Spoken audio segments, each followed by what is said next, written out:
Bonjour, bonsoir, bienvenue dans cette principale édition de la soirée. Voici les titres.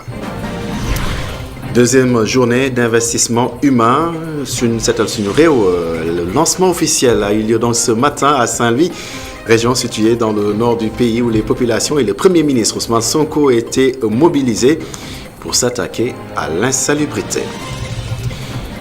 Et puis au cours de cette cérémonie, le Premier ministre Ousmane Sonko a annoncé que l'État va renégocier les accords de pêche. À Guet-Ndar, Ousmane Sonko a fait remarquer une raréfaction des ressources halieutiques au Sénégal qui motive cette démarche. Les précisions du Premier ministre dans cette édition, bien sûr.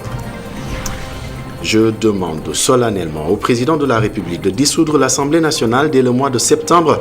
Serigne Mbacké Ndiaye, en ces termes, prend position sur l'imbroglio autour de la déclaration de politique générale du Premier ministre Ousmane Sonko. Face à la presse hier, le leader de la Convention libérale et patriotique pense que toutes les conditions ne sont pas réunies pour que le Premier ministre étale les grandes orientations de son gouvernement à l'hémicycle. Et puis hier, lorsqu'il recevait une délégation de la Convention des jeunes reporters du Sénégal, le président de la République a mentionné attendre les propositions des patrons de presse dans le sens d'un acquittement sans inconvénient des impôts. Ces derniers y travaillent, révèle le président du Conseil des diffuseurs et éditeurs de presse. Mamoudou Ibra Kane a aussi précisé que les patrons de presse n'ont jamais refusé de payer.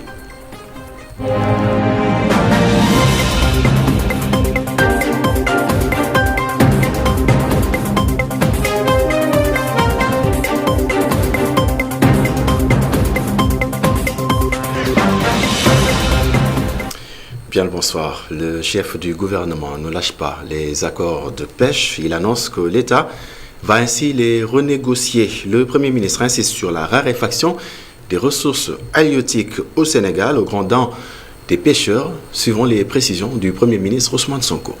Certains villages avaient été complètement abandonnés, comme Dounbabedjei, mais après le déplacement de la brèche et l'ensablement, je crois qu'aujourd'hui, le village est totalement récupéré.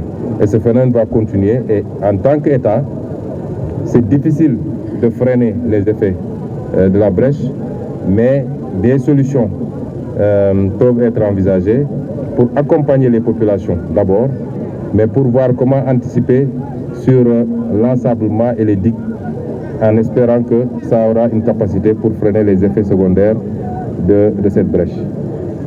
Et le dernier point, puisqu'on est ici dans la zone côtière, donc dans un lieu habité par des pêcheurs, une activité noble extrêmement importante pour le pays.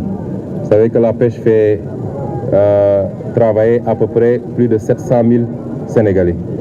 Et elle fait vivre peut-être des millions d'autres, parce que derrière chaque travailleur se trouve un certain nombre de personnes, et participe assez considérablement à notre PIB, même si c'est encore très faible.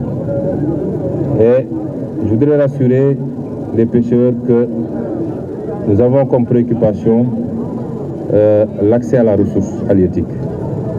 Nous venons d'arriver, des solutions provisoires ont été élaborées, notamment la discussion avec nos voisins mauritaniens. Et je remercie les autorités mauritaniennes qui ont été très ouvertes, qui ont accepté de renouveler et même d'augmenter le quota de licences accordé à nos pêcheurs. Déclaration faite ce matin à Saint-Louis lors du lancement de la deuxième journée d'investissement humain Setal Sunurew. À Kolda, les populations ont répondu à l'appel. Mieux, ils se sont appropriés de l'initiative, fait remarquer ainsi le ministre du Tourisme et de l'Artisanat, Mountaga Diaw, invite ainsi ces jeunes à prioriser les vacances citoyennes. Suivant ces précisions. Rendons grâce à Dieu. Les Colois sont sortis pour répondre à l'appel du chef de l'État dans le cadre de son programme Setal Sunurew pour lutter contre les inondations, nettoyer pour améliorer notre cadre de vie qui est essentiel, n'est-ce pas, pour la santé des populations. Maintenant, le défi, comme je l'ai dit tout à l'heure, c'est la pérennisation. Il faut appeler les Sénégalais autour de l'amélioration des cadres de vie en nettoyant. Et la meilleure façon d'améliorer le cadre de vie, c'est de ne pas salir. Le dépôt qu'on vient de voir aujourd'hui, n'est-ce pas, pose la problématique de la gestion des ordures. Et là, nous appelons toutes les collectivités locales, même si on sait que les ressources sont limitées, à, de façon périodique, nettoyer, éviter ces aires de décharge. Et en plus de l'appropriation de cette journée, qui a vu l'implication de toutes les forces vives de Kolda, inviter les Sénégalais à répondre, vous me le permettez, à l'appel du Premier ministre qui invite les jeunes, n'est-ce pas, aux vacances agricoles, à participer au développement économique du Sénégal à travers l'agriculture. Et je crois que toutes les dispositions sont prises pour que cette année, l'édition de cette année réussisse. Et à Matam, le chef des opérations était le préfet Souleymane Ndiaye. Avec lui, une armée de citoyens prêts à en découdre avec l'insalubrité dans les zones ciblées, notamment l'autorité administrative a, au cours des opérations, déploré l'absence des commerçants, précisément au marché central de Ourossogui. Suivant les précisions avec Amadou Mardiallo. 5 sites sur 6 visités. C'est le bilan de la deuxième édition de la journée de nettoiement communément appelée Setal Sunu Réew à Matam et Ourossogui. Le préfet du département de Matam, Souleymane Ndiaye, a dirigé les opérations. Pour amener les populations à un changement de mentalité et de comportement par rapport à l'aspect de la salubrité. Alors aujourd'hui, nous avons fait le site de l'antenne de la RTS, 6 à Ourossogui.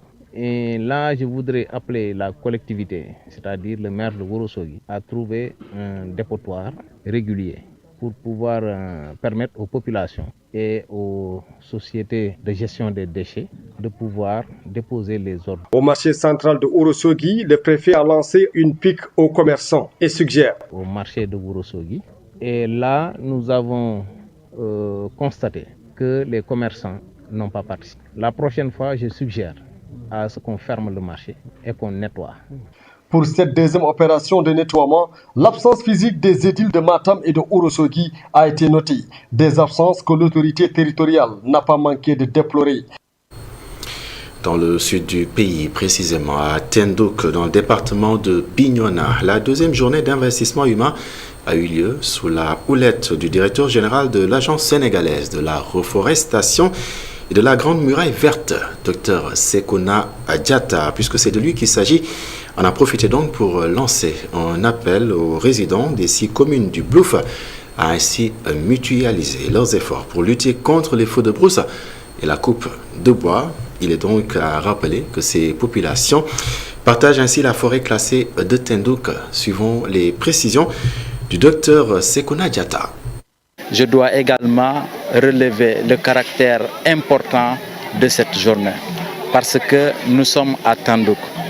Nous sommes à Tendouk et on ne peut pas parler d'environnement dans l'arrondissement de Tendouk sans faire référence à la forêt classée de Tendouk. Nous avons une chance d'avoir cette forêt au cœur de l'ensemble des 6 arrondissements. Autrement dit, nous devons prendre cette forêt comme un modèle de gestion de nos écosystèmes. Impliquer toute la population des 6 communes. Parce qu'il n'y aura pas de coupeur de bois qui puisse entrer dans la forêt de Tendouk sans passer par un village. Et donc, autour des chefs de village, autour des populations, nous allons mettre en place, en rapport avec la direction des eaux et forêts des communes, mais aussi de l'Agence sénégalaise de la grande reforestation et de la Grande Muraille Verte, des comités de veille qui vont veiller à la bonne gestion de la forêt, qui vont veiller à la lutte contre les feux de brousse, qui vont veiller également sur la divagation des animaux. Si on maîtrise ces paramètres-là, il n'y a pas de raison que les campagnes de reboisement connaissent un succès, parce que ce sont des facteurs limitants, et lorsqu'on aura maîtrisé ces facteurs limitants, on aura un succès dans la campagne de reboisement, mais de façon plus générale dans la gestion de nos écosystèmes. Et je ne peux pas non plus parler de forêt classée sans parler de mangrove.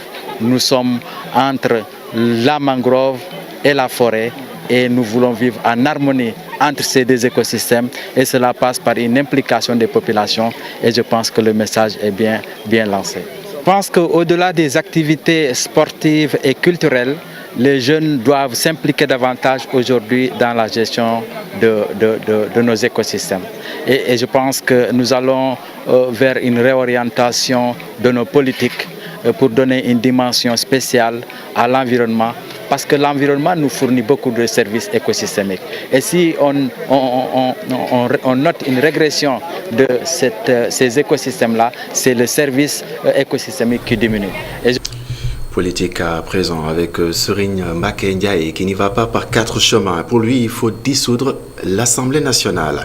Membre de l'opposition, et pas des moindres, celle qu'il dit constructive, Serigne Mbacké Ndiaye pense qu'à la suite, l'État doit adopter de nouvelles réformes. Des réformes comme celle donc qui permettra d'élire des députés qui vont donc exclusivement représenter le peuple. La Convention libérale et patriotique qu'il dirige compte d'ailleurs déposer dès lundi à la présidence de la République un dossier de proposition pour venir en appoint au nouveau régime. N'est-ce pas, Khadija Ndadjoufa? Serigne Mbacké Ndiaye invite le gouvernement à dissoudre l'Assemblée nationale. Face à la presse, celui qui se dit leader de l'opposition constructive demande aux politiciens de savoir raison garder. Je demande solennellement au chef de l'État de prendre toutes les dispositions et d'annoncer aux Sénégalais la dissolution de l'Assemblée nationale dès le mois de septembre, parce que ce sera constitutionnellement possible. Aussi, je demeure convaincu qu'une déclaration de politique générale du Premier ministre, dans les conditions et contextes actuels, n'est pas opportune. Je suis et reste cohérent. On ne peut pas demander la dissolution de l'Assemblée nationale et au même moment demander à un Premier ministre d'aller faire une déclaration de politique générale. Pour réélire de nouveaux députés, Serigne Mbacké Ndiaye propose un suffrage universel direct pour avoir de vrais députés du peuple. Le peuple également a besoin d'avoir une assemblée crédible, démocratiquement élue, des députés élus par les populations elles-mêmes et non des députés élus par un président ou par un leader de parti. On élit un député par les populations, comme ça se fait aujourd'hui avec les maires. L'autre proposition qui fait jaser les députés, c'est la suppression du salaire des députés. Ils n'en ont pas droit.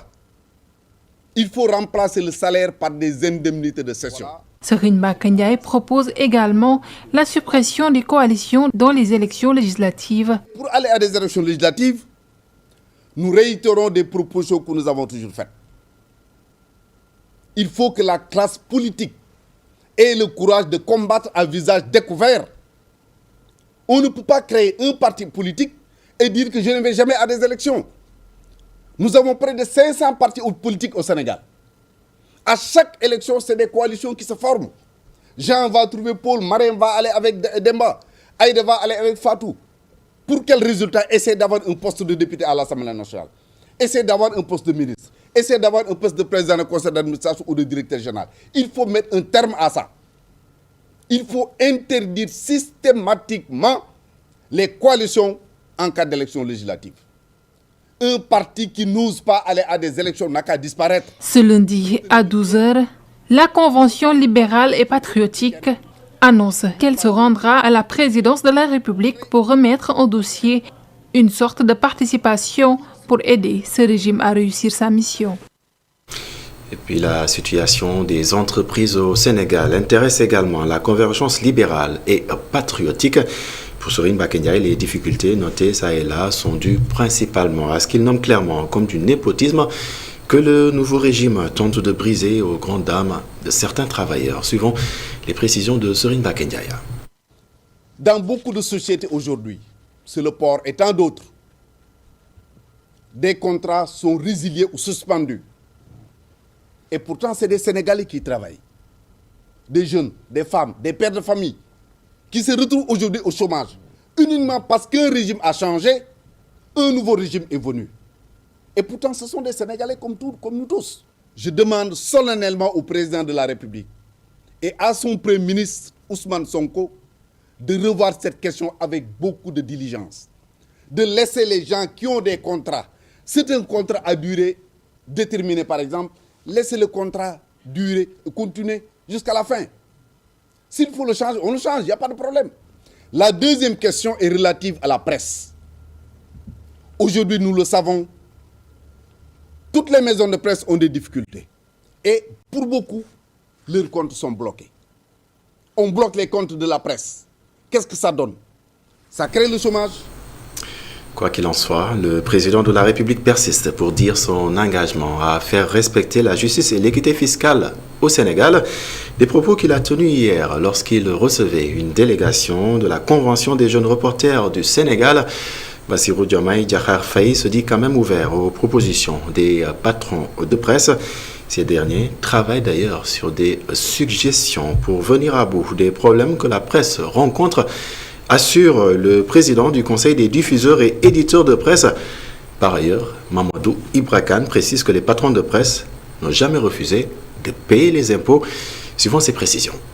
Les médias au Sénégal, la presse sénégalaise, a un rôle extrêmement important à jouer dans la politique de souveraineté que prône le nouveau régime, a un rôle extrêmement important pour notre développement économique et social, pour le renforcement de la démocratie. Donc, c'est à ce titre-là que nous considérons que la presse est un secteur stratégique, est un secteur névralgique. Le Sénégal, dans le cadre des investissements qui sont prévus pour les secteurs prioritaires, offre des avantages fiscaux à des investisseurs étrangers dans, par exemple, le secteur de l'agriculture, du logement social, etc.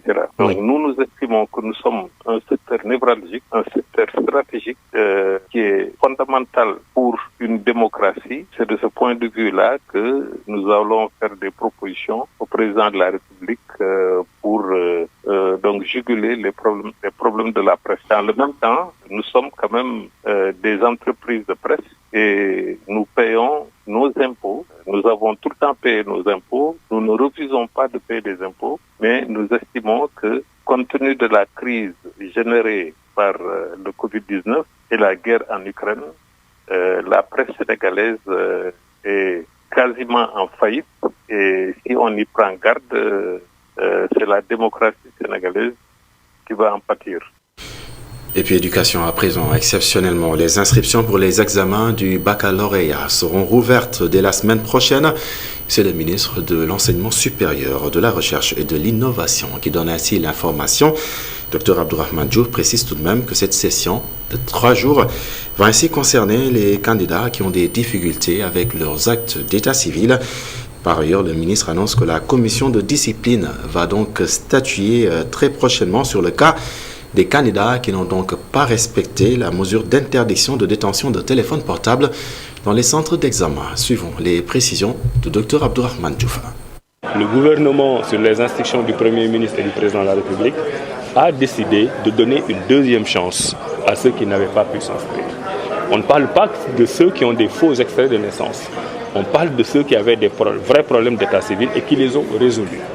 Donc nous allons ouvrir la période de réinscription très rapidement, dès la semaine prochaine, entre le 8 et le 10. C'est que 3 jours, pour que tous ceux qui n'avaient pas fait le bac comprennent qu'ils n'ont que 3 jours, les 8, les 9 et les 10 juillet, donc la semaine prochaine, pour aller s'inscrire. Ils doivent le comprendre parce qu'on leur donne une deuxième chance, ils ne doivent pas rater cette deuxième chance. Et enfin, un dernier point d'actualité. Vous avez tous entendu parler de ces élèves qui ont été exclus du bac parce qu'ils avaient par devers eux des téléphones portables. Il y en a eu 64 au niveau de Kaolack et il y en a eu 42 au niveau de Ampateba à Dakar. On n'a pas beaucoup parlé. Alors, je voudrais dire que la responsabilité du ministre, c'est d'appliquer la loi. Et les présidents de jury qui ont pris ces décisions ont appliqué la loi. Maintenant, la voie qui s'ouvre pour ces élèves et ces parents d'élèves, c'est d'aller devant la commission de discipline pour défendre leur cas. Et quand cette commission de discipline-là va s'installer, elle va statuer sur les cas. Moi, c'est ce que je peux dire comme ministre. Et comme ministre, je ne peux pas préjuger des décisions que la commission de discipline va prendre. Et puis restons sur l'examen du baccalauréat à Dar Djolof. 8 candidats ont été donc arrêtés par la gendarmerie de la localité. Ils sont soupçonnés d'avoir partagé des épreuves corrigées de l'examen via un groupe WhatsApp. Suivant les précisions ou les explications de Malick Ndiaye, président du jury 1050 du lycée concerné. Il est au micro de Nala Diop. Le chargé de la supervision, c'est-à-dire celui qu'on appelle le coordonnateur des surveillants, m'a rapporté un fait. C'est-à-dire qu'il a trouvé un candidat dans la salle avec un portable connecté où il y avait WhatsApp, un groupe WhatsApp, à partir duquel il tirait les épreuves et il les traitait. Il me l'a amené. Nous avons constaté, en regardant le téléphone, nous avons constaté les faits. Je m'en suis ouvert à mon collègue de l'autre jury et ensuite j'ai appelé mon superviseur pour lui relater les faits. Il m'a donné les directives à suivre et nous avons fait le reste. C'est-à-dire nous avons demandé à l'élève de nous donner les noms des autres membres du groupe parce qu'on avait vu que dans le groupe il y avait des membres mais c'était codé. Comme nous ne sommes pas des spécialistes en la matière, nous avons décidé de s'en ouvrir à la gendarmerie. Ils ont pris le fautif avec son téléphone portable, ils l'ont amené à la brigade. Et c'est de la brigade, ils ont su nous montrer effectivement que c'était un cas de fraude avéré. Il y avait effectivement un groupe WhatsApp administré par des élèves du centre et il y avait des épreuves, il y avait toutes les preuves d'une fraude. Et ils ont même appréhendé, dans la journée d'hier, ils ont appréhendé non seulement le premier, mais ils ont appréhendé aussi 4 autres. L'ensemble des concernés tourne, en tout cas pour mon jury, ça tourne autour de 7 dans mon jury. Et il se trouve qu'il y a d'autres membres du groupe qui ne sont pas dans mon jury, mais qui sont dans d'autres jurys dans la ville, et même peut-être ailleurs, en dehors de Dara. Nous avons fait notre travail, c'est-à-dire nous avons constaté un fait de fraude, nous l'avons dénoncé et nous avons laissé la justice faire son travail. Et puis baisse des prix de certains produits à forte consommation. Après le Conseil régional de la consommation, pour annoncer les nouveaux prix, le service régional de commerce de Kolda a pris le relais. Ses membres ont ainsi investi le terrain pour sensibiliser les acteurs sur l'incidence du transport des marchandises sur les nouveaux prix. Ils appellent par ailleurs au respect des prix fixés. Suivant les précisions de Alioune Badara Seck, il est le chef du service régional de Kolda. Il est interrogé par Seydou Diatta. Donc le 1er juillet dernier à Kolda, nous avons tenu la réunion du Conseil régional de la consommation donc pour ajouter le différentiel transport sur les prix arrêtés à Dakar. Donc le riz brisé ordinaire au détail, le prix est à 425 francs. Pour le sucre cristallisé, le prix plafond est à 625 francs. Pour l'huile de palme raffinée, donc le litre doit être vendu à 1025 francs. Pour la farine boulangère, on est à type 55 à 15 900 et la farine améliorée à 16 400. Maintenant, concernant le pain qui avait un peu fait débat lors de cette réunion, donc à ce niveau, nous avons trouvé 2 formats, le format de 190 grammes et le format de 100 grammes. Donc le format de 190 grammes, c'est le format standard. Actuellement, la baisse est observée, donc le pain est vendu à 175 francs au lieu de 150 francs. Là, nous sommes à la phase de vulgarisation de l'information. Nous n'avons pas encore reçu de récalcitrant par rapport à ça. Donc l'appel que nous lançons à la population, c'est aussi miser sur la culture de la dénonciation, mais pas accuser aussi gratuitement. Donc, si vous constatez qu'il y a une pratique de prix illicite, c'est-à-dire il a augmenté illégalement le prix de votre bien, donc à ce niveau, oui, il y a le numéro vert, mais aussi le numéro du service. Le numéro vert, c'est le 880 77 77 et le numéro de notre service, c'est le 33 996 11 58. Santé à présent, 6 ophtalmologues de l'hôpital d'Al Diam sont formés aux nouvelles techniques d'opération rapide de la cataracte, fruit donc d'une coopération entre la structure sanitaire et Terre d'ophtalmo de France. D'autres coopérations sur le plan de l'ophtalmologie sont envisagées, nous disons que le directeur de l'hôpital d'Al Diam. Aujourd'hui, ils sont là pour opérer des cataractes avec une nouvelle technique, une technique plus évoluée celle appelée technique de la phoco-émulsification. Oui, c'est une nouvelle technique. D'abord, peut-être que ça peut aller très vite, avec moins de risques. Hein? Et puis, en matière de sûreté également, je pense qu'il y a de la valeur ajoutée. Vous savez, le domaine de la médecine, ça avance très rapidement. Et cette technique, c'est sûr que la technique qui est pratiquée actuellement, elle n'est pas mal, elle est bonne. Mais quand on peut avoir mieux, mais on ne s'en prive pas. Et donc, c'est dans notre quête du mieux-être, dans notre quête de faire mieux, que véritablement nos amis de Terre d'Ophtalmo sont venus. Et d'ailleurs, nous n'allons pas nous arrêter là. Parce qu'après cette technique de phoco-émulsification, nous allons faire de la chirurgie de la rétine. De la chirurgie. C'est la raison pour laquelle le technicien de Bosch et l'homme, ils sont venus avec aussi un technicien pour voir est-ce que la machine qui est avec nous aujourd'hui peut démarrer effectivement cette chirurgie de la rétine. Ça également, ce sera une avancée pour nos ophtalmos, ce sera une avancée pour nos hôpitaux, mais surtout nos populations.